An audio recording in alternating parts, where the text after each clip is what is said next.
võtta ei saa. Täna aga selgus, et kriminaalmenetlus on käimas ka endise Luunja vallavolikogu esinaise ja nendel valimistel 93 häälega volikokku pääsenud Kaire Vaheie suhtes.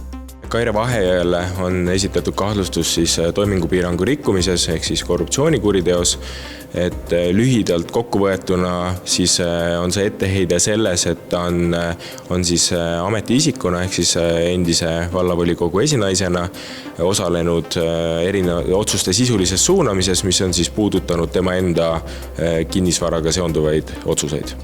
Luunja vald ületas uudistekünnise sel nädalal aga veel ühe teemaga. Nimelt kirjutab Tartu Postimees, et pärast esimest uue vallavolikogu istungit astus siitsamast uksest sisse volikogu liige Rainis Rebane.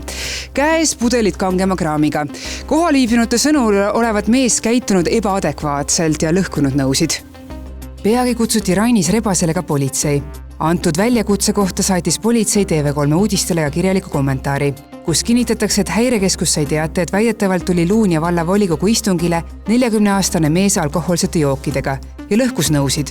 Politseinikud reageerisid väljakutsele ja suhtlesid kohapeal olnud inimestega. Selgus, et istung oli lõppenud, kõik oli rahulik ja mingit laamendamist ei toimunud.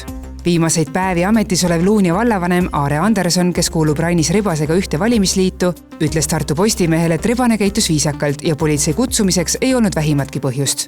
Miks viimastel valimistel 49 inimese toetuse pälvinud Rainis Rebane vallavolikogu hoones alkoholi tarbis, seda meil mehelt endalt pärast mitmeid telefonikõnesid kahjuks teada ei õnnestunud saada.